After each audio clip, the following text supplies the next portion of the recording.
আজ সকালবেলা উঠেই মাছের ঝোল দিয়ে ভাত মেখে খেতে ভীষণ ইচ্ছে করছিল, তাই ফ্রিজ থেকে মাছ বের করে আজকে মাছের ঝোল রান্না করছি আর আপনাদের সঙ্গে সেটাই শেয়ার করছি। তো বন্ধুরা, দেখতে পাচ্ছেন আমি এখানে ফ্রাই প্যানের মধ্যে সর্ষের তেল দিয়ে পেঁয়াজ কুচি দিয়ে একটু ভেজে নিচ্ছি। হালকা ভাজা হতেই এর মধ্যে গোটা জিরা ফোড়নে দিচ্ছি। গোটা জিরা ফোড়ন দিয়ে আবারও কিছুক্ষণ ভেজে নেব। জিরাটা ফুটে উঠবে যখন, ঠিক সেই পর্যন্ত। তারপরে আগে থেকেই রেডি করে রাখা মশলাগুলো, আদা রসুন জিরা বাটা দিয়ে দিলাম, লবণ দিয়ে দিলাম, এখানে গুঁড়া মরিচ দিয়ে দিচ্ছি এবং গুঁড়া হলুদ দিয়ে দিচ্ছি। সব কিছু আন্দাজ মতো, আমার পরিমাণ মতো দিচ্ছি। দিয়ে এই যে মশলাটা খুব ভালোভাবে কষিয়ে নিচ্ছি।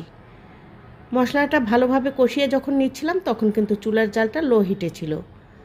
এখন মশলা কষানো হয়ে গেছে, একটু পানি দিয়ে দিলাম। দিয়ে সব কিছু আবারও ভালোভাবে মিশিয়ে নিয়ে এর মধ্যে 4 পিস লেজের দিকের অংশের মাছ দিয়ে দিলাম। এটা বড় রুই মাছ ছিল। ঢাকনা দিয়ে ঢেকে মাছটা ভালোভাবে কষিয়ে নিয়ে এখন গ্রেভির মধ্যে থেকে মাছগুলো তুলে নেব। মাছগুলো সেদ্ধ হয়ে গেছে যখন, মাছগুলো ভালোভাবে তুলে নিয়ে এর মধ্যে সবজি দিয়ে দেব। তো সবজির মধ্যে আজকে নিয়েছি বেগুন, আলু, কচি ডাঁটা আর কাঁঠালের বিচি। কাঁঠালের বিচিটা কিন্তু খেতে বেশ ভালো লাগে আমার।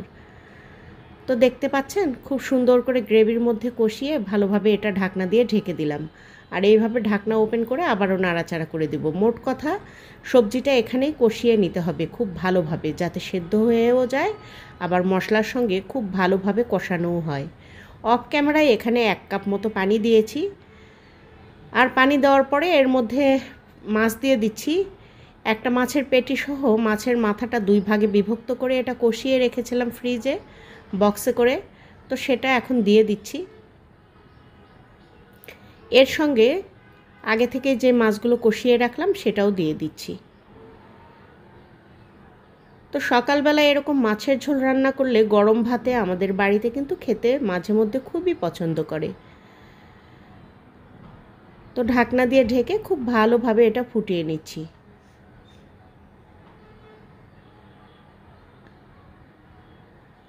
আর এখন উপর থেকে ভাজা জিরার গুঁড়া দিয়ে দিচ্ছি। মিডিয়াম হিটে এটা 20 মিনিটের মতো ফুটিয়ে নিয়েছি। আর এখন এই যে ধনেপাতা পেস্ট রেখেছিলাম শীতকালে সংরক্ষণ করে, সেটা দিয়ে দিচ্ছি। আমাদের এদিকটায় ধনেপাতা সারা বছর পাওয়া যায় না, গরমকালে তো নয়ই, শীতকালে অনেক দেরিতে তাও পাই। তো বন্ধুরা, একদম রান্নাটা কমপ্লিট হয়ে গেছে। আর দেখেন কতটা সুন্দর লোভনীয় হয়ে গেছে। ঝাল লবণ চেখে দেখেছিলাম অফ ক্যামেরায়, একদম পারফেক্ট আছে। এখন এটা পরিবেশন করে দিচ্ছি। তো বন্ধুরা, কেমন লাগলো আজকের রেসিপি? আমার এই ছোট্ট সাধারণ রেসিপিটা ভালো লাগলে ছোট্ট করে একটা লাইক দিয়ে কমেন্টে বলে যাবেন। কে কোথা থেকে দেখছেন সেটাও কমেন্টে জানাতে পারেন। আপনাদের সুন্দর সুন্দর কমেন্টগুলো পড়তে বেশ ভালো লাগে আমার। আর সেই সঙ্গে চ্যানেলটি সাবস্ক্রাইব করা না থাকলে সাবস্ক্রাইব করে দিয়ে পাশে থাকা বেল আইকনটি বাজিয়ে অল অপশানে কিন্তু একটা ক্লিক দিয়ে দিতে পারেন। এতে করে আমার সকল ভিডিওর নোটিফিকেশান আপনার কাছে আগে ভাগেই পৌঁছে যাবে। আপনি সুযোগ সময় মতো সেটা দেখে নিতে পারবেন। আর যে বন্ধুরা কাজগুলো আগেই করেছেন তাদেরকে জানাচ্ছি অসংখ্য অসংখ্য ধন্যবাদ। তো এরকম সবজি দিয়ে মাছের ঝোল আমার কাছে দুর্দান্ত লাগে। আপনাদের কেমন লাগে সেটা কিন্তু জানানোর অপশন আপনাদের কাছে আছে। এতক্ষণ সাথে থাকার জন্য আপনাদের অসংখ্য ধন্যবাদ। সেই সঙ্গে আগাম ভিডিও দেখার জন্য আমন্ত্রণ জানিয়ে যাচ্ছি। সবাই ভালো থাকবেন, সুস্থ থাকবেন। ইনশাল্লাহ দেখা হবে নেক্সট ভিডিওতে। সে পর্যন্ত বিদায়। আল্লাহ হাফেজ। আসসালামু আলাইকুম।